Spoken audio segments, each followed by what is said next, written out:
Saludos amigos de Jugando Pelota Dura. En el primer día del año nos sentamos cara a cara con la gobernadora, repasamos su gestión en el 2025 y las prioridades para este 2026. Además, llega nuestro panel político para analizar todos los asuntos que deben atenderse con prioridad en este año. Con esto comenzamos a jugar Pelota Dura. Te traje la trulla tuya, te traje la trulla tuya, con cariño y sabrosura, y tengo a los parranderos jugando pelota dura, y tengo a los parranderos jugando pelota dura. Te traigo la trulla tuya, te traigo la trulla. Saludos amigos, soy Laisa Torres. Felicidades en este nuevo año, el primer día del año. Bienvenidos a Jugando Pelota Dura y tenemos casa llena con nuestro panel. Margarita Ponte, Saludos. Kimberly Santiago, Jorge Colbert Toro, Anabel Torres Colbert, gracias por estar acá. ¿Cómo estuvo ese año? Muchas Esa felicidades. despedida de Mira, año. venimos aquí con entusiasmo, ¿verdad? 2026, venimos llenos de ilusiones, queremos ser optimistas, Así así que mismo es. señores, primer día del año. Bueno, y nuestro pueblo habló, ¿verdad? Durante el pasado año, en el 2025, estuvimos dedicados a tocar esos temas de prioridad para nuestra sociedad. Y vamos a hacer un resumen, ¿verdad?, de las expectativas que tiene nuestra gente para este 2026. Expectativas del pueblo, estabilidad en servicios esenciales. Amigos, en servicios esenciales, ¿qué más? La luz, que sea más confiable el sistema de energía eléctrica, el agua sin interrupciones, constantes y mejor calidad y carreteras transitables. No estamos hablando todavía de costo de vida, estamos hablando de cosas esenciales. Vamos a comenzar por acá. Margarita, ¿qué opinas de Sí, esto? mira, tal y como dije al principio, ¿verdad? Quiero ser optimista. Sí. En este 2026, sé que nuestros amigos, compañeros acá en mesa igual. Quiero pensar que nosotros los puertorriqueños no tengamos que vivir caminando literalmente sobre una cuerda floja, que tengamos cierta estabilidad, seguridad con nuestros servicios esenciales, que no son un lujo, y lo sabemos Jorge, Anabel, Kimberly. Hablamos de la luz, hablamos del agua, de las carreteras, de la salud y de la seguridad. Jorge. Bueno, eso uno ve estos tres temas básicamente y hay un denominador común que es la infraestructura. Hicimos un programa precisamente explicando que la herramienta más importante para combatir la inequidad social y esta realidad que tenemos es la inversión en la infraestructura, que tenemos cerca de 40.000 millones de dólares todavía sin utilizar en infraestructura. Es algo que no tiene lógica y ahí está la respuesta del pueblo. El tema de la seguridad es también otro tema prioritario y de suma importancia. Ir al trabajo, a la farmacia, al supermercado, sin miedo. Presencia policial preventiva, definitivamente. Poder hacer lo que hacemos diariamente. Mira, esto va directamente a lo que es calidad de vida, que hablamos siempre que tiene que ser una de las prioridades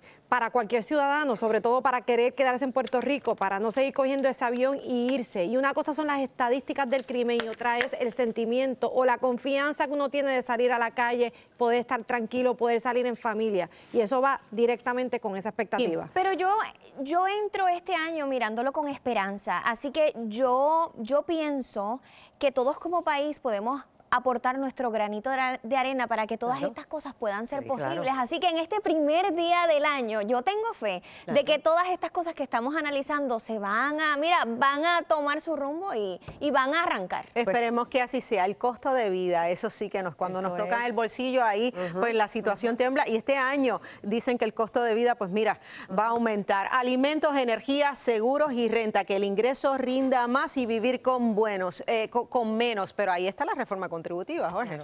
Indudablemente, y precisamente uno ve esto y lo que se da cuenta es que la gente lo que está pidiendo es que el gobierno le haga la vida más fácil, Claro. no se la complique y que le permita progresar, echar para adelante y que baje los costos, que básicamente es lo más que afecta al bolsillo. Yo quisiera pensar, y de nuevo voy a apostar a ser optimista, quisiera pensar que el puertorriqueño no tenga que seguir decidiendo entre alimento y medicina, entre si tengo dos hijos, uno lo voy a mantener en colegio, el otro lo tengo que mantener en la escuela, no sé qué hacer en la familia, o sea, ojalá que eso no ocurra este Y si año. me permiten rapidito, la vivienda asequible es sumamente importante. Les digo ¿verdad? Mi La experiencia, testimonio, mi claro. experiencia.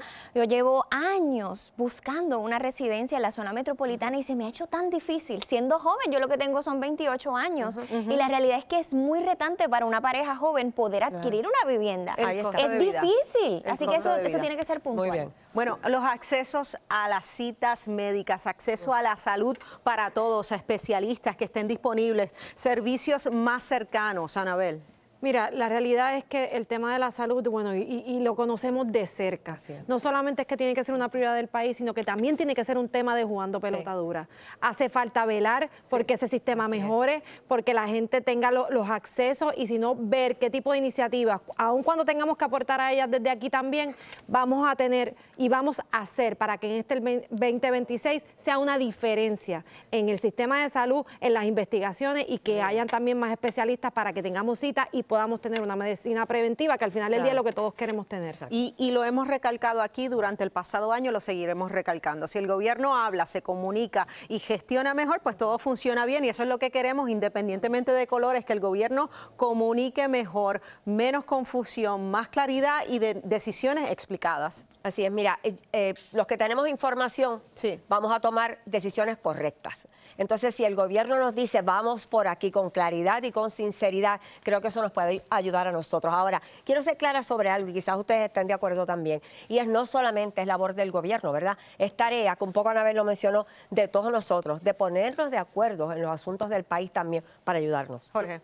Uno examina todos estos temas y no se da cuenta que lo que el pueblo está buscando no es el político tradicional, que es un gran orador o un gran pensador. Están buscando una persona sencillamente que uno puede llegar a casa, Claro. levante su llave de luz, ahora la pluma y bote agua. No más promesas, Jorge. O sea, realmente es simplificarle la vida a la gente, entender la realidad de la gente y el que lo logra hacer, pues obviamente merecerá el voto de los pega. electores. Y que como cuestión de hecho, esa fue la campaña de la gobernadora, simplificar la vida en las cosas sencillas. Exacto. Vamos a ver si el 2026 Y que vemos algo de eso. Que logremos, Laisa, compañeros, más acuerdos en el país, de verdad.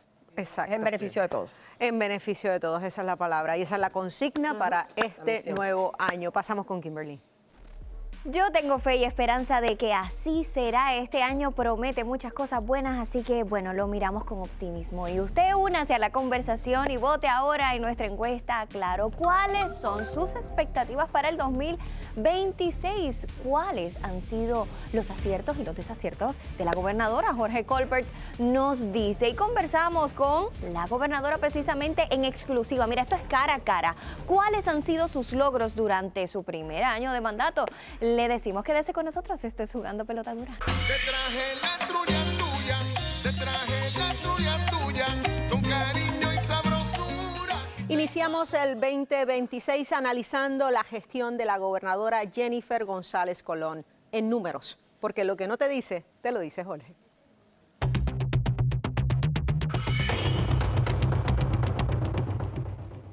Mañana, 2 de enero del 2026, se cumple el primer año de la señora gobernadora haber juramentado el cargo de la gobernación de Puerto Rico. Y ustedes saben que hemos estado haciendo un análisis y vamos a continuar en los próximos días viendo el liderato, el perfil del liderato político puertorriqueño y sus aportaciones y sus prioridades para el nuevo año. Pero vamos a hablar de la figura de Jennifer González, que ha tenido una trayectoria verdaderamente impresionante en el ámbito político y electoral. Al primer año de su mandato vamos a repasar un poco del historial y el perfil de la señora gobernadora. Primero, es una figura que lleva 23 años en la política puertorriqueña, comenzó desde muy joven. Y miren este análisis de los resultados, primero en las primarias. Jennifer González ha participado en múltiples primarias para cargos de representante inicialmente y luego tuvo primarias inclusive para la comisaría residente en una ocasión y luego a la gobernación contra el entonces gobernador Pedro Pierluisi. Pero vamos a ver, miren esto, qué interesante. No ha perdido ningún evento en 13 procesos electorales. Jennifer González está invicta en todos los escenarios que se ha presentado. Fue legisladora por 15 años. Desde el 2002 entró en sustitución en un evento especial y hasta el 2017, cuando pasó a ocupar cargo de la comisaría residente, fue presidenta de la Cámara un cuatrenio, portavoz de la minoría y comisionada residente en 2 ocasiones, por supuesto, gobernadora de Puerto Rico. O sea, que ha ocupado una gran cantidad de posiciones de importancia en el gobierno de Puerto Rico. Miren estos números de la trayectoria de la gobernadora en primarias internas del PNP. Fue a primarias en el 2002 para esa vacante que hubo en el Distrito 4 de San Juan. Llegó primera posición y de ahí en adelante en todas y en cada una de las primarias por acumulación del Partido Nuevo Progresista para la Cámara de Representantes. Ganó luego cuando tuvo la primaria por primera vez para comisaría residente y luego también tuvo primaria para la gobernación en el 2024, donde derrotó a Pedro Pierluisi. En el caso de las elecciones, llegó en primera, en la quinta posición en la elección general de Puerto Rico,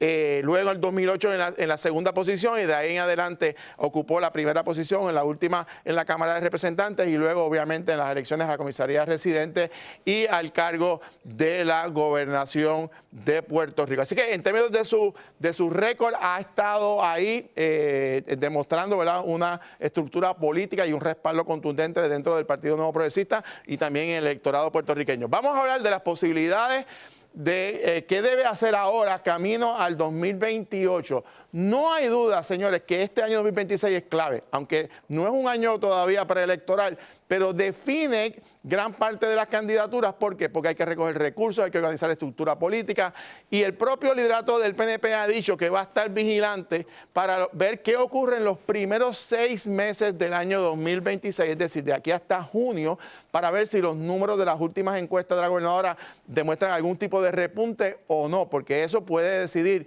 cómo el liderato político del PNP va a manejar la posibilidad de primarias en el 2028. Tiene que mantener además un ritmo de recaudo. Jennifer González está levantando una cantidad de dinero significativa y obviamente mantener una estructura política a través de los 78 municipios. El cumplimiento del programa de gobierno indudablemente es un tema fundamental porque ahí es que se va a medir y se va a pasar juicio sobre su desempeño y la representación que le hizo al pueblo de Puerto Rico, sobre todo en los temas puntuales, económicos y también sociales. Ahora bien, ¿cuáles son los retos de la primera ejecutiva? Indudablemente, si no mejora sus números en las encuestas, el propio liderato del PNP, el PNP está acostumbrado a hacer primaria. Y allí, miren, si ellos ven que un candidato no da pie con bola y reduce las posibilidades de lo que se llama la expectativa de triunfo, allí cambian los candidatos en primaria y no votan de una lágrima. Así que en ese sentido, las posibilidades de la gobernadora de ir a buscar la reelección va a depender de esos números, de ese apoyo, de ese aval del electorado. Segundo, se está preparando y se tiene que preparar para la posibilidad de una primaria. ¿Quiénes se mencionan? A Tomás Rivera Chatz, se menciona al alcalde de San Juan, hay también el alcalde de Bayamón, Ramón Luis Rivera. Eso pudiese ser algo interesante que podemos ver en un desarrollo durante este año 2026, pero no hay duda de que el PNP ya ha pasado por primarias a la gobernación en múltiples ocasiones y no es algo que le causa gran daño. De hecho, prácticamente las elecciones donde ha habido primarias, salvo en una ocasión, han ganado los eventos electorales. Y finalmente, su reelección depende también de la efectividad gubernamental. Usted puede tener una gran gobernadora y una gran candidata como política. Sin embargo, en la ejecución del gobierno es otra cosa. Y Jennifer González ha sido muy hábil y muy efectiva como política. Pero como la gobernadora todavía es la hora en que ha habido muchos cuestionamientos en la ejecución y eso ciertamente pues, va a ser un elemento fundamental para decidir la viabilidad electoral de la gobernadora en las próximas elecciones del 2028. Pasamos con Laisa. Así es, Jorge, y de hecho, ¿cuáles serán esos planes, verdad, esas prioridades que tiene Jennifer González Colón, la gobernadora, para este año 2026? Estaremos hablando más adelante, pero antes pasamos con Kimberly. Laisa, nos sentamos cara a cara con la gobernadora Jennifer González en su primer año de mandato. Vea un poco de lo que tuvo que decir. Yo agoté los mecanismos para llegar a una negociación con Luma. A mí me parece que quieren seguir tomándole el pelo al pueblo de Puerto Rico por no decir la palabra que todo el mundo entiende. Sus expresiones las analizamos al volver, quédese con nosotros. Además, en el 2025, el tema energético dejó mucho de qué hablar. ¿Qué cosas positivas pasaron? Nosotros lo vamos a discutir con tremendo panel. Échense para acá. Tenemos los expertos en estos temas energéticos. Así que usted, por favor, quédese con nosotros porque le vamos a decir qué tenemos que hacer ahora para poder ser sustentables en el mañana. Con cariño y sabrosura. Repasó lo que dijo fueron sus logros del 2025, habló de sus prioridades en el 2026 y entró en asuntos medulares para el pueblo de Puerto Rico, como lo es el conflicto que mantiene el gobierno con Luma. Hablamos de la gobernadora Jennifer González. Nos sentamos con ella, visitamos la fortaleza y nos habló en el siguiente reportaje.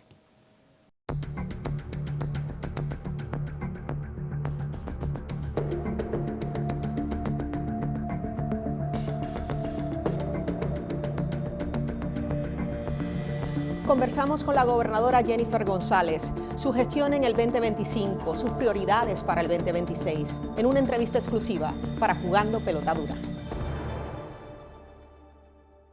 ¿Cuáles, puedes resumir, han sido los mayores logros de esta administración? Bueno, yo te diría el principal reto que siempre tuvimos el año pasado fue el de la energía, la generación. Recordarás que todos los informes decían que para verano del año pasado íbamos a tener 36 días de apagones constantes y nosotros logramos añadir más de 1.200 megavatios de energía en distintas plantas y eso estabilizó el sistema al punto que no tuvimos esos apagones en verano.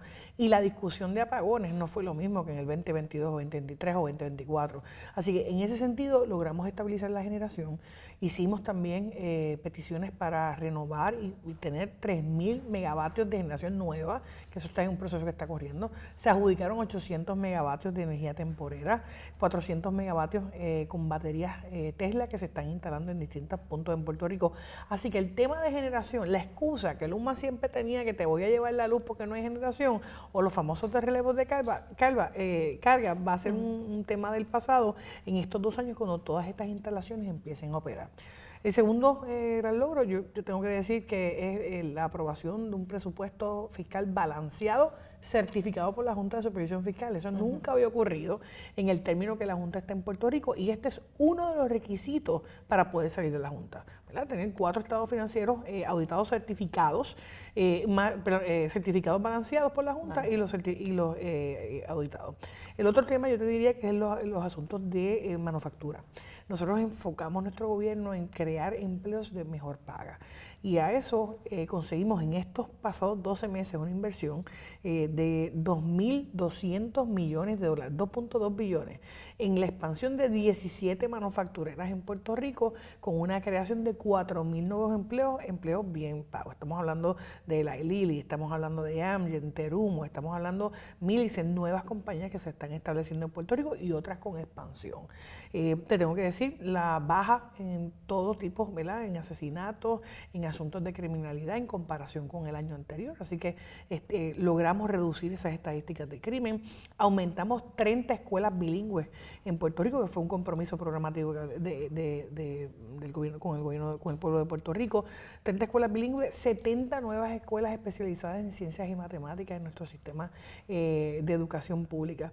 Yo te diría también 13.000 proyectos que están en construcción en este momento como parte de la reconstrucción, a un estimado de más de 16.000 millones de dólares que están corriendo. Te tendría que decir también lo que tiene que ver con carreteras, más de 1.400 millones en inversión de carreteras para atender casi 300 deslizamientos en Puerto Rico en lo que va de año. Hubo cosas que se quedaron en el tintero, que se pudieron haber atendido. ¿Qué de esas cosas se pudo haber atendido que apremia ahora atenderlas en el 2026? Mira, el resto de la reforma contributiva, ¿verdad? Que son bajarle las tasas contributivas a la gente. El enfoque de mi administración va a ser que como una persona que se gana $60,000 va a pagar 33% de contribuciones. Y una persona que se gana 500,000 o más de $1 millón paga lo mismo. Así que aquí es donde nosotros queremos ver una reducción en las tasas contributivas de la clase media, de la clase trabajadora, que al final del camino son el jamón del sándwich. Nosotros aumentamos las deducciones, ¿verdad? Por IRA, por inversiones de retiro incentivado. Trabajamos con los casos de personas con impedimentos. Queremos incentivar que más gente tenga niños en Puerto Rico. Así que todas esas deducciones se incluyeron en esta primera parte de la reforma. Ahora vamos a ir específicamente a esas tasas contributivas. Hay que identificar 600 millones. Hay que identificar sobre 300 para la reforma contributiva. Hay que identificar sobre 300 para lo del impuesto al inventario. ¿De dónde va a salir, además, la Universidad de Puerto Rico, promesas de aumentos salariales a diferentes sectores? ¿De dónde va a salir el dinero, gobernadora? Por eso nosotros radicamos un proyecto de que se congelara el impuesto al inventario por 5 años para darnos, y de hecho es lo que establece la plataforma y el compromiso programático con el pueblo de Puerto Rico, avalado en campaña por todos los representantes, senadores y alcaldes y candidatos del PNP. Y cuando yo llegué, me puse de acuerdo con alcaldes federales y asociados y todos estuvieron de acuerdo también. La legislatura hizo otra cosa y aprobaron un proyecto que tuve que vetar. Por lo tanto, yo no puedo en este momento comprometer 300 millones de dólares para sustituir eso máxime cuando la industria ha dicho que eso no va a representarle un ahorro al consumidor en las compras. Así que por eso radicamos nuevamente un proyecto de congelación de impuesto al inventario que nos permita que ese número no siga creciendo para cuando lo vayamos a eliminar, porque lo vamos a eliminar, para cuando lo vayamos a eliminar no tener que resarcir a los municipios en una cantidad mayor a los 200 y pico millones hoy. ¿Y confía en que eso sí se logre Yo aprobar? espero que los municipios lo necesitan, la industria lo necesita, frizar ese aumento, eso le va a permitir al gobierno tener el espacio de identificar recursos para poder suplir eso para una eventual eliminación. Pero decir que se va a eliminar este año no es correcto. No es real. No es ¿La real. Junta de Supervisión Fiscal confía en que apruebe esta reforma contributiva? Mira, hemos estado en reuniones todo el pasado año, desde enero. Personas de la Junta de Supervisión estuvieron en el Comité de Reforma Contributiva en los primeros 5 meses del año, en reuniones semanales. Luego, en agosto, yo personalmente tuve reuniones con miembros de la Junta y el equipo económico de la Junta de Supervisión Fiscal en más de 5 ocasiones, viendo las propuestas que ellas tenían y a finales de diciembre también con el director ejecutivo de la Junta para discutir estos temas. Hay una realidad aquí. La Junta tiene el poder fiscal, pero no el de política pública. Así que a dónde le vamos aquí a rebajar las contribuciones a la gente es un asunto de política pública. Así que yo voy a honrar el mandato que el pueblo nos dio para velar por los intereses de la gente. ¿Y confía en que va a haber una reforma contributiva? ¿Puede decirlo? Sí, con mucha con tranquilidad. mucha seguridad. Sí, porque yo creo que la gente no tiene por qué seguir pagando los platos rotos del gobierno. El tema de Luma es un tema principal en su administración. Se presentó la demanda buscando esa nulidad de contrato, ¿verdad?, por la extensión que se dio en el 2022. Ahora bien, de lograrse esa nulidad, el gobierno, su gobierno, irá o referirá al fiscal especial independiente o a justicia a aquellos funcionarios que aprobaron esa extensión en el 2022. Todo tiene que hacerse en el debido orden, ¿verdad? En este momento radicamos una primera moción, unas primeras demandas por parte de alianzas público-privadas, que dicho sea de paso, la oposición política que conmigo estuvieron en las elecciones, todos los candidatos queríamos eliminar el contrato de Luma. Una vez yo gano y digo que lo voy a eliminar, entonces se pusieron y estaban a favor del contrato de Luma, ¿verdad? Eso es parte de la política en Puerto Rico.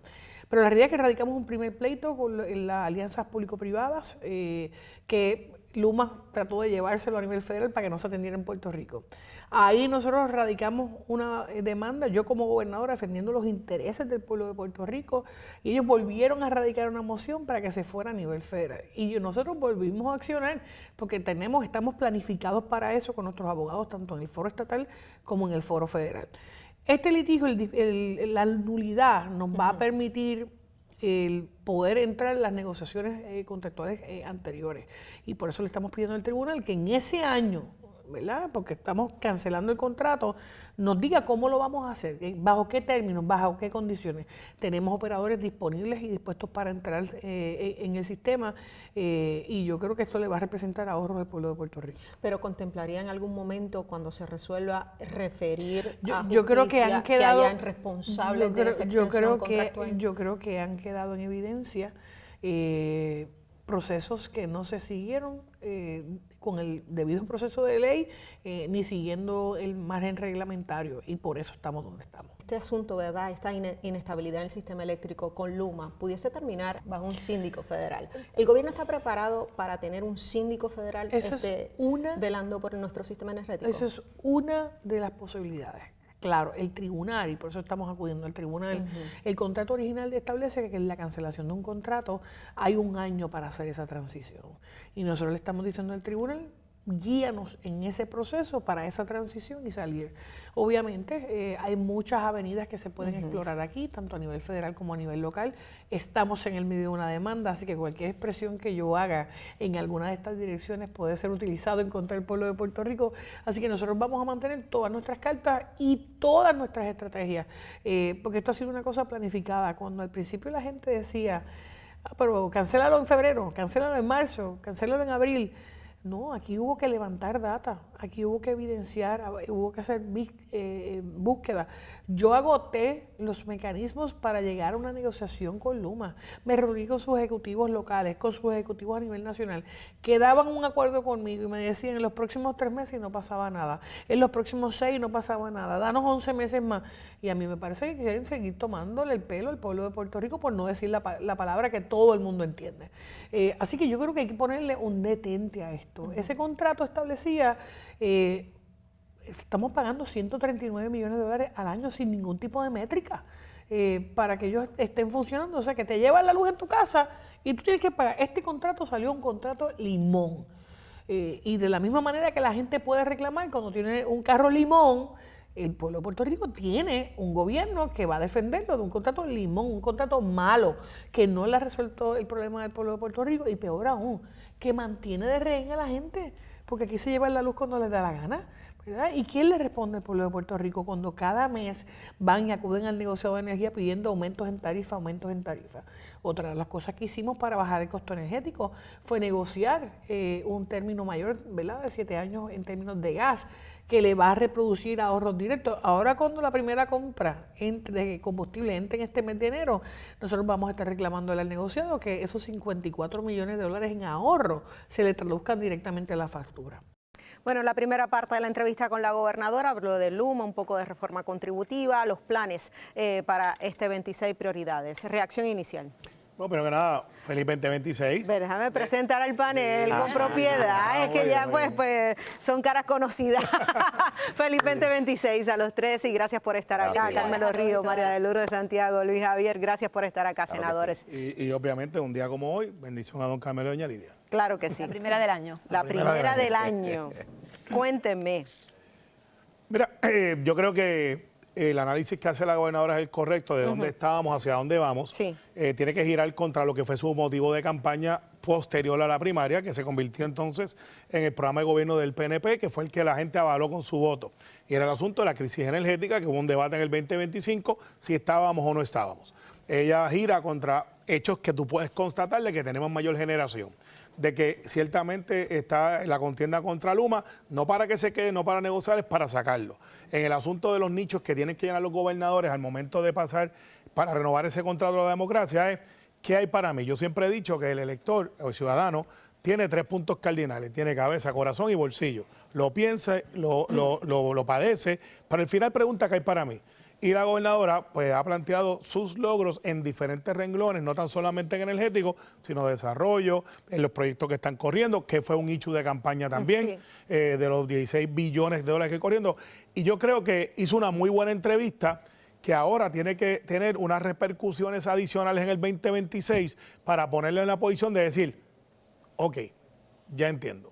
Lo dije y lo hice. Sí. María de Lourdes. Primero, sobre el tema energético, a mí me parece preocupante la defensa férrea que hace la gobernadora consistentemente de Genera, como si Genera realmente hubiera puesto al día la generación eléctrica en Puerto Rico. Genera, al igual que Luma, llega con un contrato en el que no tienen que aportar ni un centavo. Lo poco o lo mucho que se haga, lo paga el pueblo de Puerto Rico. Y lo que se va a hacer, lo que se ha anticipado, es seguir forzando hasta el cansancio extremo a las generadoras que ya no dan más, trasladarlas a un sistema de gasificación amarradas a un contrato que no es un buen contrato, no es como lo dice la gobernadora. Eso en el tema energético. Segundo, oye, no te contesto la pregunta de dónde van a salir los chavos de la reforma contributiva. O sea, dio un viraje ahí hacia el tema y habló hasta con notas al calce del tema del impuesto al inventario y nada. Y finalmente sobre el tema educativo. Mira, suena muy bonito decir que si las escuelas tal y cual. Yo no conozco, porque es que la gente habla de educación y no va a las escuelas. Yo no conozco una administración que se haya ensañado contra los niños y niñas de educación especial como la de Jennifer González. A lo que están sometidas las maestras, cada vez trabajo administrativo que les saca del salón, la orden administrativa que obliga a que se dejen de dar terapia, o sea, ahora terapias de disfagia, que la necesitan, por ejemplo, todos los niños que tienen síndrome Down. El departamento no se las quiere, eso no se había visto nada, nunca. esa es la administración de Jennifer González para los niños y niñas con diversidad funcional. Luis Javier, hay un punto, si en este 2026 no hay un cambio drástico, con el tema de Luma le puede costar. Bueno, yo creo que el país está claro ya de quién es Jennifer González. Históricamente, el primer año de un gobernante, ¿verdad?, es el pie forzado para ver cuál va a ser el comportamiento durante el cuatrenio. Todos los gobernantes se han medido el primer año. La propia gobernadora, cuando estaba en la minoría, decía que Alejandro García Padilla tenía que accionar los primeros 6 meses porque ese era el resultado importante de un gobernador. Pero este primer año fue un año perdido para el país. Perdido porque la gobernadora nos autoinfligió crisis tras crisis. Todas las semanas teníamos una crisis dirigida al carácter de la gobernadora y asuntos internos de peleas entre los propios PNP por el poder. Por otro lado, es un año perdido porque si tú le preguntas al país, no hubo reforma contributiva, no hubo reforma de permisos, la gobernadora, más allá de ejecutar su poder, creó más de 16 comités que ninguno tuvo ningún rendimiento.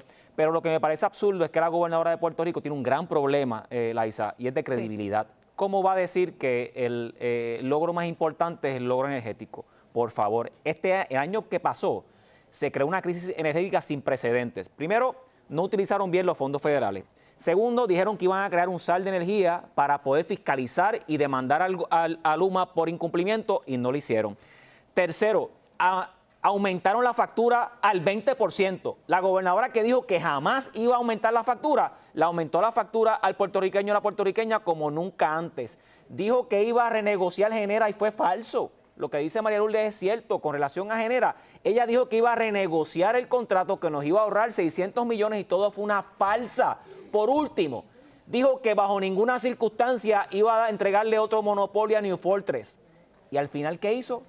Firmó y renegoció otro contrato malo. El PNP, que hizo un contrato malo de Luma, que de hecho no te contestó a ti tampoco si iba a referir a aquellas personas que permitieron que ese contrato estuviera por muchos años sabiendo que era nulo, lo que constituye una negligencia crasa en el cumplimiento del deber. Le pregunto a la gobernadora, todas esas personas que se quedaron calladas durante estos 3 años, que sabían que el contrato era nulo, ¿a todos los va a referir al FEI? Porque eso incluye también a Jennifer González, que era comisionada residente. Bueno, viene una segunda parte y esta segunda parte la gobernadora habla sobre la pugna, ¿verdad? O la división, la falta de comunicación entre el legislativo y el ejecutivo. Deja la puerta abierta, escucha Carmelo, para un plebiscito. Vamos a ver lo que pueda pasar ahí. Además habla de las próximas elecciones. Sobre eso seguimos jugando pelota dura, pero antes pasamos con Kimberly. Gracias, Laisa. Nosotros continuamos disfrutando de este primer programa del año, así que usted quédese con nosotros. Como dijo Laisa, la gobernadora, mira, siguió hablando, eso no quedó ahí, mire eso. Esta silla la quiere todo el mundo, yo estoy bien clara de eso, pero para esto hay que trabajar y hay que demostrarle al pueblo que se puede trabajar y que se puede lograr cambio, es lo que yo estoy haciendo. Hay mucho más que aún tenemos que mostrarle y analizar, así que usted no se retire. Además, nuevo año, nuevas metas. ¿Qué podemos hacer hoy para depender menos energéticamente mañana? Lo discutimos. Esto es Jugando Pelota Dura. Quédese con nosotros.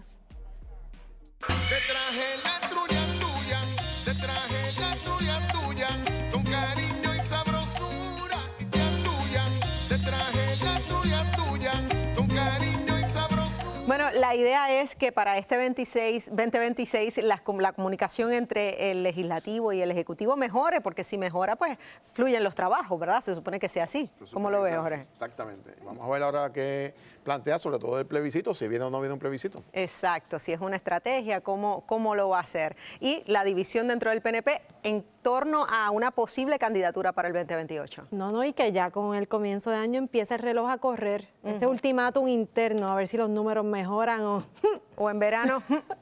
Vamos a ver la segunda parte del reportaje, amigos.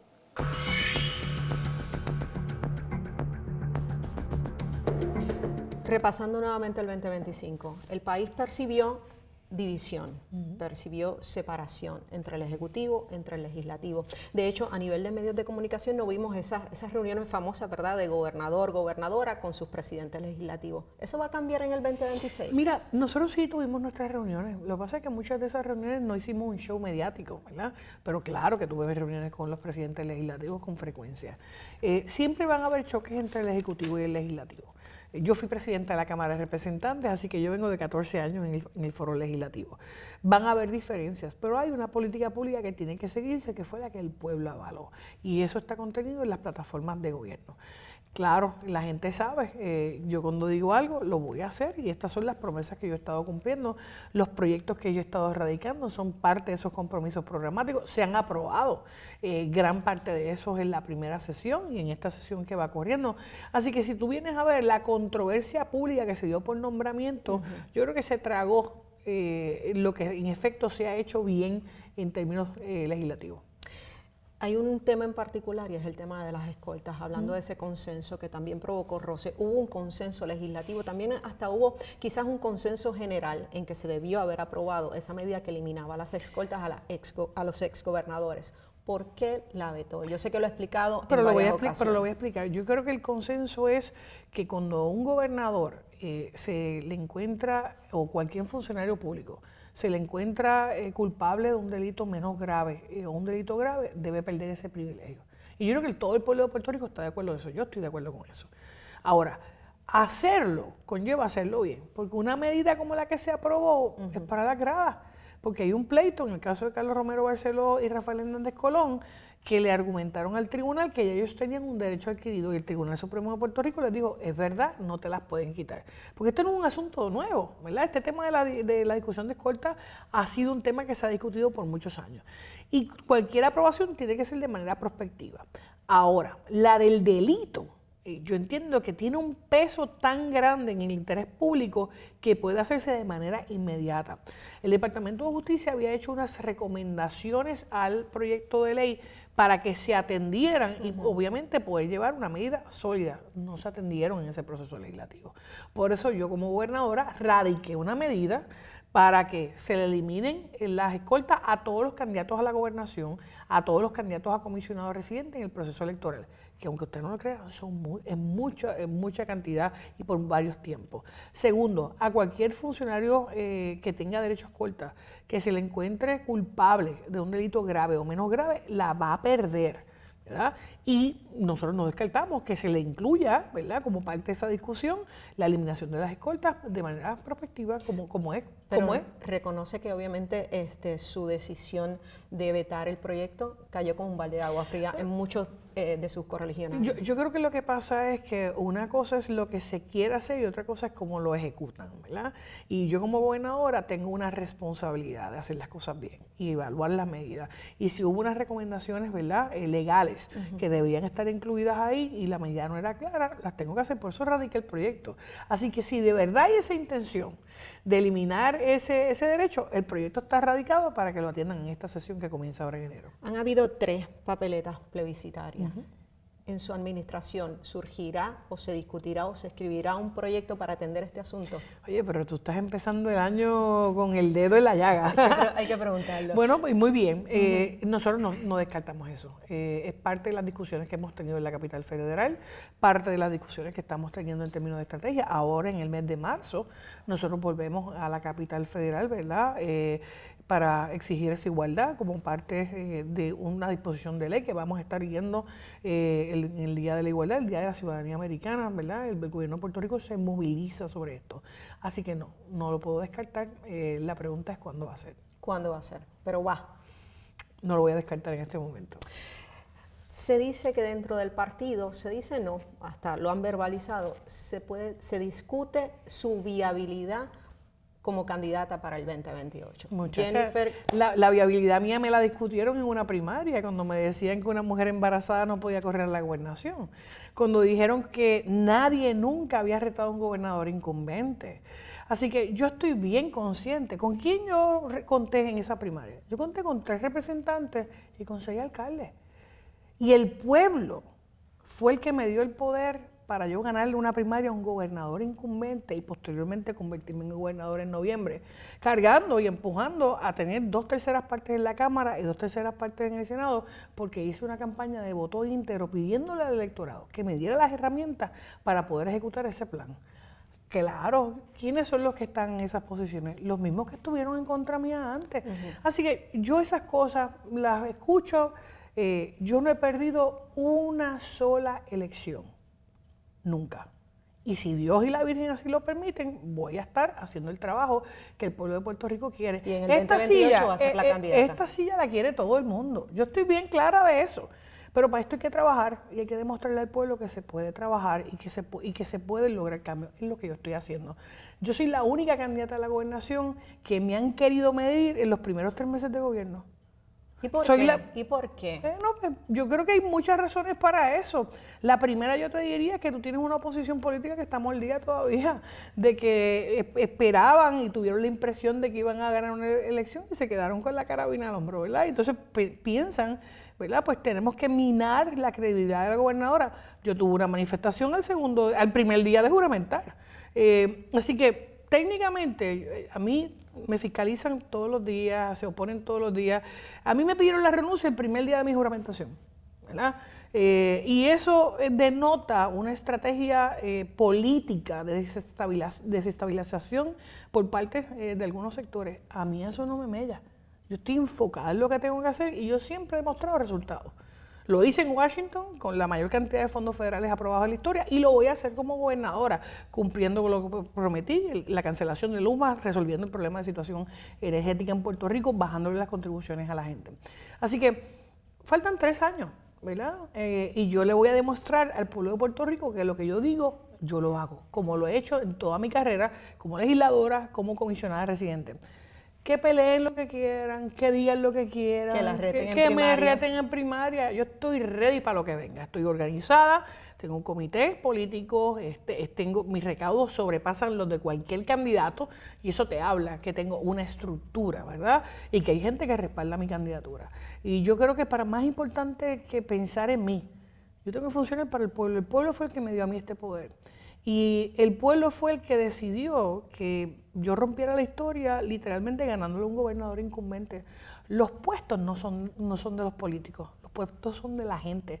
Así que yo poder tener muchos políticos buscando la silla, muchos políticos peleando, no sé, porque soy mujer, porque no los atrevieron a correr y porque están buscando, como dicen por ahí, buscándole la vuelta a esto. Pero yo confío en el pueblo de Puerto Rico. La gente sabe que yo lo que lo digo lo hago y hablo de frente, no me tengo que esconder para decir las cosas. Ni ando con estrategias, ni con fabulaciones. A mí me gustan las cosas con claridad. Yo soy una mujer que cree mucho en Dios. Dios ha obrado tantos milagros en mí. Mi familia, mis hijos, el ser la primera mujer comisionada residente, segunda mujer presidenta de la Cámara, hoy segunda mujer gobernadora electa, con un mandato contundente. Mientras hay ese ruido, yo estoy enfocada en trabajar. Gobernadora, gracias. No, gracias a ti. Gracias. Feliz 2026. Feliz 2026 y al pueblo de Puerto Rico que este sea un año de salud, de amor, que lo puedan compartir en familia y yo estoy convencida que vamos a echar todos para adelante. Tremenda entrevista, señores. La gobernadora con nosotros en exclusiva en este primer día del año. Y como escucharon, ya aseguró que si quieren eliminar las escoltas, el proyecto ya está radicado para que lo prueben. La pregunta es, ¿los legisladores la aprobarán? Nuestro panel político responde al volver. Además, el tema energético dejó mucho de qué hablar en el 2025. ¿Qué cosas positivas pasaron? ¿Qué nos falta para depender menos energéticamente? Nosotros lo discutimos. Te traje la trulla tuya, te traje la trulla tuya, con cariño y sabrosura. Continúan con nosotros jugando pelota dura el vicepresidente del Senado, Carmelo Ríos, también María de Lourdes Santiago, portavoz del PIB en el Senado, y el senador Luis Javier Hernández, portavoz del Partido Popular Democrático. Nuevamente, gracias a los tres. Anabel o Jorge, ¿quién iba a comenzar aquí? Mira, Carmelo, porque creo que este año empezó tan complicado para ti como terminó el 2025, después de ver esa entrevista. Yo quiero que tú me expliques lo siguiente. ¿Cómo es que la gobernadora puede establecer como uno de sus grandes aciertos del 2025 que aquí no hubo apagones? Se acabó el problema de energía eléctrica, por un lado, y por otro lado, que hay que ir con todo contra Luma porque aquí Luma se lleva la luz cuando le da la gana. ¿Cómo una cosa es compatible con la otra? Bueno, lo que pasa es que discrepo de la premisa, empezando el año, porque lo que la gobernadora dijo fue que había un pronóstico de 30 y pico de días de apagones y que se pudo mitigar con la creación de 1.200 megavatios adicionales, más unos proyectos que van a estar listos en 2 años, que nos pondrían fuera del peligro de lo que es la reserva ahora y la generación que hay una mezcla ahí entre si genera o Luma, pero ciertamente el nombre que resuena es Luma como administrador. Para efectos entonces de lo que planteas, de logros o no logros de la gobernadora, ella está girando contra números. Y hay algo que no tocamos en la anterior, que yo creo que están ahí, de las comunicaciones y lo otro. Sí. La legislatura del PNP, la que le gusta a Javi, No. en Cámara y Ni a mí ni Senado, al país. tiene números récords de aprobación, a pesar del ruido, que admito que está ahí, que hay que mejorar la comunicación, sin duda, y que no debemos distraernos en asuntos que, aunque hacen ruido, no van a los números reales que tenemos, que es que esta legislatura, y yo he estado en algunas, es de las más productivas que hemos tenido en números. Eso no quiere decir que sean los proyectos más grandes, pero sí tenemos proyectos que van literalmente a la calidad. Bueno, pero ella no habló como uno de los aciertos que la legislatura es la más productiva. Claro, porque ya está en el Ejecutivo, pero cuando hablamos de la conversación, las reuniones, pues tenemos que ir desde el punto de vista de la legislatura. A pesar de todo eso, ¿dónde estamos? Pues los números dicen que hemos sido de las más productivas en los últimos 10, 12 años. Bueno, Y eso Colbert lo puede esos son los certificar. números que incluyen el día de lo que sea, las resoluciones de felicitación, o sea, pero ¿cuál es el gran proyecto legislativo? No existe. Y la gobernadora, de hecho, es una referencia muy despectiva a la legislatura cuando dice, no, y eso de estarse reuniendo, que son las famosas reuniones de la conferencia legislativa, Claro. eso es un show mediático. ¿Por qué esta situación? Y aquí, bendito sea Dios, quien se le ocurra minimizar las tensiones, las pugnas evidentes que hay en el Partido Nuevo Progresista, no vive en el planeta Tierra. ¿Por qué se dan esas peleas? ¿No es por temas ideológicos? La Asamblea Legislativa le ha confirmado hasta candidatos que han llegado fuertemente impugnados, como el secretario de Salud, como Waldemar Quiles, que uno pensaba, ¿cómo van a confirmar ese tipo? Lo confirmaron, aquello parecía un quinceañero, la vista que supuestamente era para cuestionarle lo de la parguera. Ella terminó firmando proyectos que le hacen muchísimo daño al país, presentados por el presidente del Senado, el que limita el acceso a la información, el que le quita derechos a las mujeres a decidir sobre su vida. Ideológicamente están alineaditos, son capaces, tanto la Fortaleza como la mayoría del PNP, de hacerle el mismo daño al país. De lo que se trata la pelea es del interés personal de hacerse del poder, pero si lo dijo, ¿a quién se refería cuando hablaba de los que no se han atrevido a postularse? Claro, en la lo referencia al sabemos. presidente del Senado, pero es que bendito, o sea, que falta el mapa, los muñequitos. Me parece a mí que la gobernadora lo que ha reflejado en esta entrevista es, primero, una gobernadora que no ha podido cumplir con lo que se esperaba. En un país donde no funciona nada, la gobernadora no puede sentarse en la entrevista y decir cabalmente, tranquilamente, yo he logrado que el Departamento de Educación sea mejor, yo he logrado que la salud pública mejore, yo he logrado que el Departamento de la Vivienda, que tiene todos los millones del mundo, ponga al día al país tantos años después del huracán. Ni uno solo de esos logros se puede acreditar Jennifer González. Jorge. Yo me gustaría un comentario de los tres, empezó con el senador Luis Hernández. Me tocan 2 turnos entonces. Sí. Pero Tú llegas a tercero, así que te toca 2 nomás. Sí, pero hay para la tres- próxima voy primero. hay tres temas interesantes. Uno, le pone básicamente un jaque mate a cualquier proyecto del impuesto al inventario. Dice que no es que van a buscar para sustituirlo, es que van a congelarlo. Así que se creó un comité, pues no sé para qué, porque básicamente eso fue bastante clara. Segundo, dijo que la prioridad de los recursos va a ser para la reforma contributiva, pero no contestó de cuánto cuesta ni de dónde lo va a pagar, y habían dicho que el secretario de Hacienda ya tenía un borrador y que inclusive ya estaba listo. Por lo tanto, deben de saber en qué consisten las tasas, cuánto cuesta y dónde lo van a pagar, se supone. Y tercero, abre la puerta a otro plebiscito, probablemente de nuevo en la próxima elección. Me gustaría un comentario de los tres sobre estas 3 puntos: impuesto al inventario, reforma contributiva y la posibilidad de otra consulta de estatus. Bueno, primero, antes de los 3 puntos tuyos, yo quiero decir, ¿verdad?, al país, de las pocas entrevistas que yo he escuchado de un gobernador, que en su primer término el tema principal es quién lo va a retar, si ella va a correr, lo que significa, ¿verdad?, que una gobernadora que ganó las elecciones y barrió, en menos de un año ha logrado, ¿verdad?, que la mayoría del país la repudie, incluyendo sus propios correligionarios. Dicho eso, con relación al tema contributivo, ustedes recordarán que de los 17,000 comités que la gobernadora nombró, el primero fue el Comité de Reforma Contributiva. O sea que el país y nosotros como minoría esperábamos que la gobernadora accionara sobre ese tema, porque me parece que en un país donde la luz es más cara, los peajes son más caros, el agua es más cara, los alimentos siguen subiendo, los aranceles del presidente Donald Trump y muchas otras cosas, en fin, cada día los puertorriqueños sienten o resienten, ¿verdad?, que la calidad de vida se sigue agravando, y en un país como ese, una gobernadora que prometió una reforma contributiva, que nombró un comité para eso, se hubiera esperado que en el primer año lo hicieran. Ahora, Colbert, me preocupa porque la gobernadora te habla en grises. Ciertamente para una reforma contributiva, no menos de 500 millones se deben separar.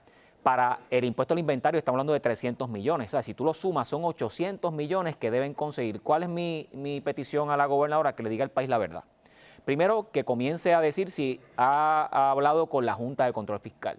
Porque aquí, en el tema contributivo, la Junta de Control Fiscal tiene la palabra. Lo que diga la Junta, eso es. Así que mi pregunta es, ¿cuándo la gobernadora le comienza a tener ese diálogo con ellos? Con relación al impuesto al inventario, me parece que la gobernadora está jugando con las personas, porque al día de hoy el comité del impuesto al inventario no se ha puesto de acuerdo. ¿A qué eso no lo dice? Porque no hay forma de poder atender los dos temas. Si le quitas el dinero a los municipios, estás creando una crisis. Si eliminas el impuesto al inventario, pues posiblemente no puedes trabajar la reforma contributiva, y esa es la verdad.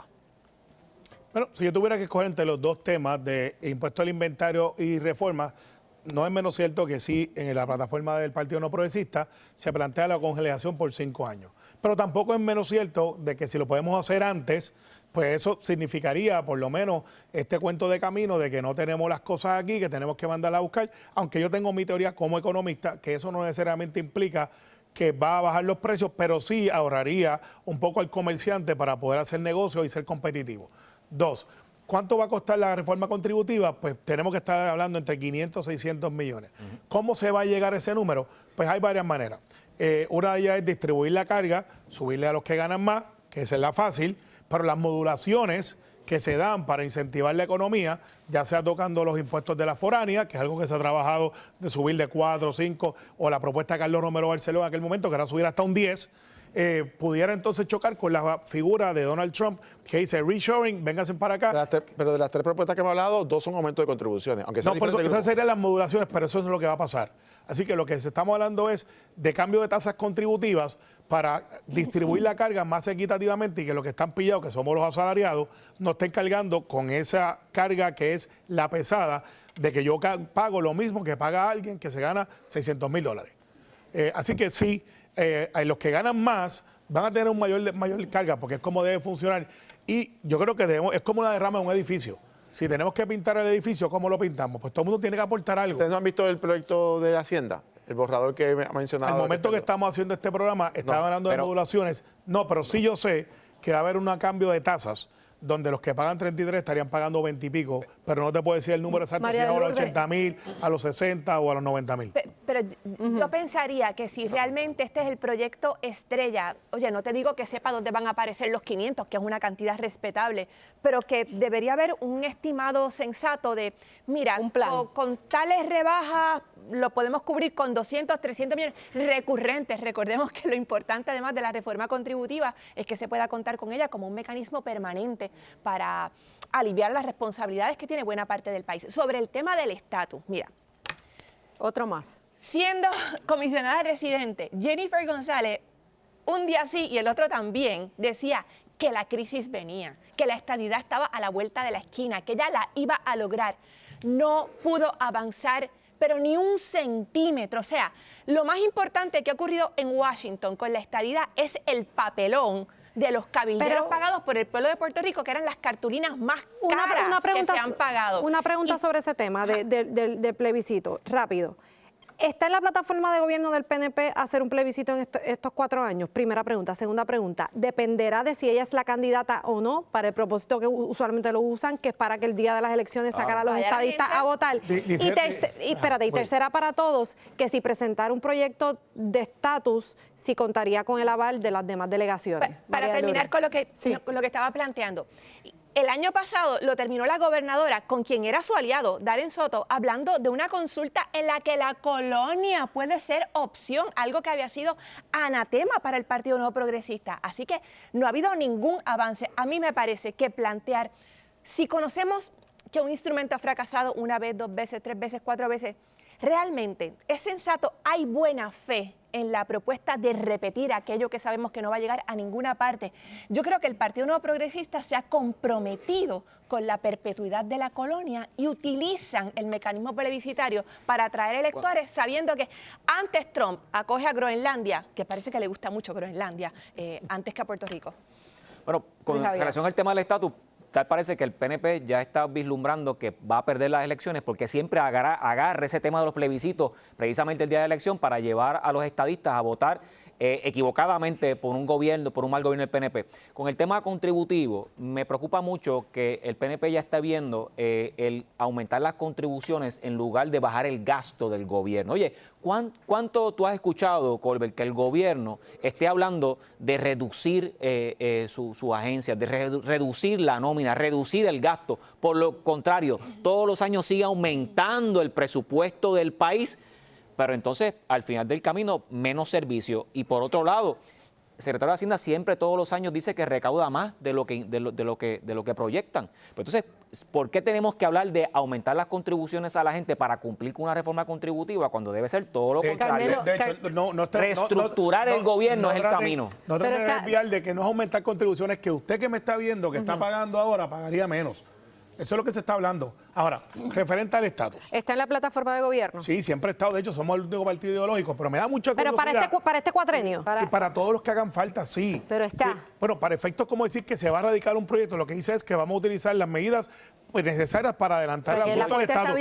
Y está ahí. Hemos ganado todos los que hemos compartido. Pues, y han dicho que con este va a llegar, nunca llega. Pero a mí me da gracia que los que no se definen ahora quieren participar cuando están fuera de la ecuación. Y los que siempre han llegado terceros y que llegaron segundos por ahora dicen, no vamos para ningún lado avanzado. Déjeme explicarle cómo va esto. Antes teníamos 0 senadores, ahora tenemos 20 y pico que han dicho estamos ahí. Decían que no se iba a aprobar en el Congreso nada, lo aprobamos. Y seguimos avanzando. Ahora, que tenemos que convencer... Esto es sencillo, díganle a Juan que no vaya a Estados Unidos como va, a tratar de mover la independencia con los republicanos. ¿Eso te molesta? No me molesta lo más mínimo, porque entonces se contradice. Y a Javi, que defina lo que es el ELA, porque no somos Estado ni libre ni asociado. Bueno, lo que tú estás viviendo ahora mismo, el ELA, tú no vives en la estadidad, defínanlo, en el ELA. Vayan allí y digan... Ese mismo ELA, al que tú vas al tribunal a impugnar a Luma. Ese es el ELA. No, eso no es el ELA. Donde tú quieres pelear contra Luma en lugar del Tribunal Federal. Ese es el ELA. Defínanse. Llevan 100 años y no se han definido todavía lo que está faltando paz en el comienzo del año. Sí. Vamos a tranquilizarnos. Estamos en el primer día del año. Y ¿ves que acabaron como empezaron como acabaron? Somos consistentes. Gracias, compañeros. Gracias por la conversación. Como siempre, pasamos de inmediato con Kimberly. Laisa, yo siempre digo que hay cosas que nunca cambian y la adrenalina y el hype de nuestro panel político nunca cambiará. Y por eso yo creo que usted siempre está en sintonía de Jugando Pelota Dura. Y vamos a cambiar de tema, porque el tema energético dejó mucho que hablar en el 2025. ¿Qué nos falta para depender menos energéticamente en este 2026? Lo discutimos con nuestro panel de energía. Quédese con nosotros. Te traje la trulla tuya, te traje la trulla tuya, con cariño y sabrosura.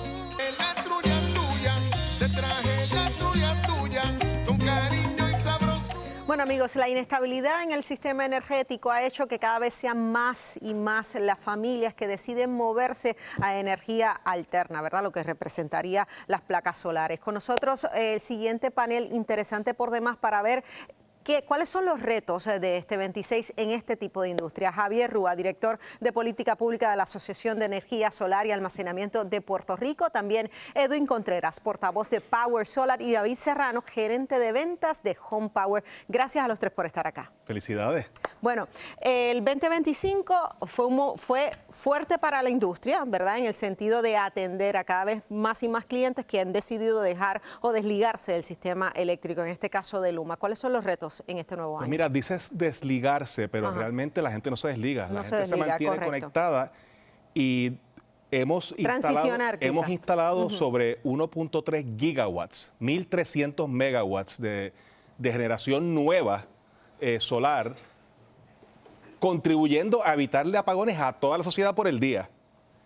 Y hablamos de este verano, que ahí va a ser el verano de apagones, y la gobernadora también habló. Estamos ayudando a evitar apagones por la noche con baterías, porque hay un programa de Luma, de hecho, sí, muy exitoso, que 81,000 familias están aportando sus baterías por la noche. Eso es una historia de éxito. Ahora, el crecimiento de la energía solar en Puerto Rico, que es post-María, pero más rápidamente con la entrada de Luma, porque Luma ha sido efectivo en interconectar sistemas solares residenciales. Eso plantea ahora una incertidumbre porque Luma ha tenido muchas sombras, pero algunas luces, y esa es una de las luces. Hay que ver qué pasa con el nuevo operador que se está hablando, si va a ser tan amigable con la energía solar como Luma lo ha sido. Y eso pudiese cambiar, exacto. Eso pudiese perjudicarlos a ustedes, porque mientras más familias se mueven a lo que es energía solar, obviamente la compañía que administra el sistema va a decir, espérate, hay que entrarle por algún lado al cliente que se mueve a energía solar. Seguimos siendo una solución energética. Y como decía Rúa, definitivamente, mucha gente no lo ve así, pero la realidad es esa. La realidad es que los sistemas solares contribuyen tanto a Luma en este caso como a la compañía que venga. Nosotros le ayudamos a que no hagan tantos apagones por el día con nuestros sistemas solares, por la producción que generamos más de lo que consume un hogar en Puerto Rico normalmente, y también por la noche con la contribución que estamos haciendo con las placas. O sea, es una bendición.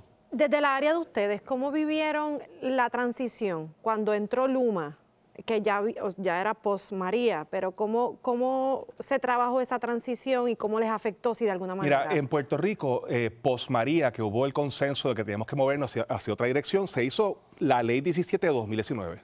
Esa ley que estuvo Batia y Selhammer, esa ley codifica todas las políticas públicas buenas que queremos para el sector, pero estaba todavía la autoridad en el mando en ese momento. Y pues teníamos la ley, pero la implementación no era la mejor. Tan pronto entra Luma, empezamos a tener conversaciones con ellos, 2020, y había unos problemas que eran realmente administrativos, de falta de centralización de prepa, algunas regiones que estaban fuera de control, y eso mejoró muchísimo con Luma. Así que fuimos de algo bastante disfuncional a algo mejor.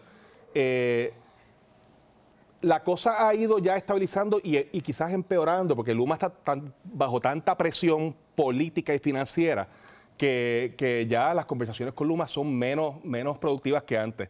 Mi esperanza y mi deseo para este año 2026 es retomar conversaciones racionales con el operador, sea el que sea prepa, sea Luma, sea otro, porque es en beneficio, no es salvación individual, es la salvación del país. Jorge. Ustedes, David, en el caso de ustedes y también, o sea, de la industria, ustedes, pregunto, miden el nivel de satisfacción de los clientes, ¿verdad? Porque aquí la gran pregunta es, está bien, yo me salgo o me muevo a un sistema de energía solar, pero me está funcionando, estoy recibiendo ese ahorro, estoy recibiendo esa estabilidad.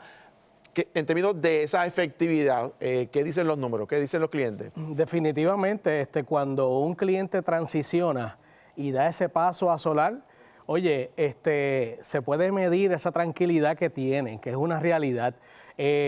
Al dar el paso, la familia tiene una estabilidad, y a nivel de isla y de familia en general, oye, tienen esa tranquilidad en general. O sea, tenemos los números. ¿Cuántas familias tenemos por ejemplo en el 2025? Mira, en Puerto Rico, yo mencioné el número de generación, que es 1.3 gigawatts. Ajá, eso ya sobre 185,000 familias. 187,000 familias. Wow. Eso es como 10%. 10% de los hogares energizados aproximadamente. Y ese crecimiento ha sido realmente del 2020 en adelante. Había algo antes, pero el 2020 en adelante. Un reto importante también para los próximos años es que para que esto siga ocurriendo, necesitamos también de la red. Entonces, si la reconstrucción de la red eléctrica en Puerto Rico se tarda, depende de flujo de fondos FEMA, fundamentalmente o casi totalmente, es difícil predecir cómo eso puede ponerse mejor que en el pasado, no solamente bajo Trump, sino en un ambiente de transición a otro operador. Pero a eso yo iba. Desde el área de ustedes y con la mejoría que ustedes han visto de unos años para acá, en la medida que hay más clientes y la gente pues ha estado colaborando desde la generación que producen desde sus hogares, ¿cómo identificarían ustedes el problema mayor del sistema eléctrico tal cual ahora, todavía bajo la jurisdicción, como uno dice, de Luma, aunque estén todos estos aires de cancelación? ¿Qué es lo que está fallando? ¿En qué área? El año pasado nosotros estuvimos escuchando a expertos en la materia y todos decían lo mismo. Por más que sea Luma o otra compañía la que dirija esto, van a ser años, porque hubieron años en atraso en que no se le dio buen mantenimiento a las redes y obviamente en lo que se cambia todo eso van a ser años de transición. Nuestro trabajo es ser la solución para el pueblo de Puerto Rico para que no padezca de tantas situaciones como han padecido en el pasado con los apagones, que yo creo que es una de las felicidades más grandes con referente a la pregunta que nos hiciste ahorita de una persona que tiene sistema solar, que solamente un mensaje le llega al celular que se le fue la luz, no lo sienten, no lo padecen. O sea, simple y sencillamente es espectacular para ellos y es lo que queremos que el pueblo de Puerto Rico ser una solución para cada una de las familias en Puerto Rico que tienen la opción de no solamente tener a Luma, sino que pueden a través de los sistemas solares pues buscar la alternativa para no padecer de apagones. ¿Cuántos empleos crea esta industria ahora mismo? Mucho. Son como 3 o 4 mil. Mira, si tú vas a una fiesta de Navidad de una de las compañías, tú ves a 2.000 jóvenes y hombres y mujeres puertorriqueños que hubiesen emigrado y están trabajando aquí en diferentes cosas. Vas a 3 fiestas y viste 9.000. Es por lo menos 10.000 empleos directos. Indirectos, otro montón. Así que es una industria que es buena noticia de todos los flancos, pero hay retos porque usualmente a las autoridades no les gusta, lo ven como competencia, y hay retos financieros desde el punto de vista que hay que arreglar la red, como mencioné. Y también una cosa que viene, en abril de este año, sale la resolución final del negociador de energía sobre el caso tarifario. Ahí estamos viendo conservadoramente una propuesta de incremento sobre 500% en la tarifa. Así que hay que estar pendientes porque eso sería malo para todo el mundo. Bueno, gracias por la conversación, un panel interesantísimo, ¿verdad?, sobre estos nuevos retos que se enfrenta ahora en el 2026. Amigos, hacemos una corta pausa, regresamos en breve. Te traje la trulla tuya, te traje la trulla tuya, con cariño y sabrosura. Para unos esperanza y nuevos retos, pero para otros la llegada de un nuevo año puede significar un periodo de profunda reflexión. ¿Qué nos dijo la gente sobre sus deseos para Puerto Rico en el 2026? Veamos. ¿Qué es lo que usted quiere con todo su corazón para nuestra isla? Paz. Que se acabe la criminalidad. Amor y paz. Mucha fe. Prosperidad. Que todo el mundo tenga a Dios en su corazón, porque cuando tú tienes a Dios en tu corazón, tú no te prestas para mentir, tú no te prestas para la corrupción. Que seguimos adelante y que Dios permita que tengamos un buen año, muchas cosas buenas. Que voten a todos los políticos, que ninguno sirve. Que no nos sigan subiendo los precios, porque la verdad es que estamos demasiado fuertes. Que no haya más accidentes más en la carretera. Tener al Señor en nuestro corazón y paz, tolerancia.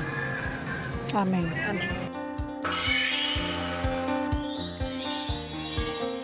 Lo dijo perfectamente. Paz, tolerancia y amor. Así es. Y salud. Y salud. Salud. Así es, y mucho optimismo. Gracias, amigos. Buenas noches.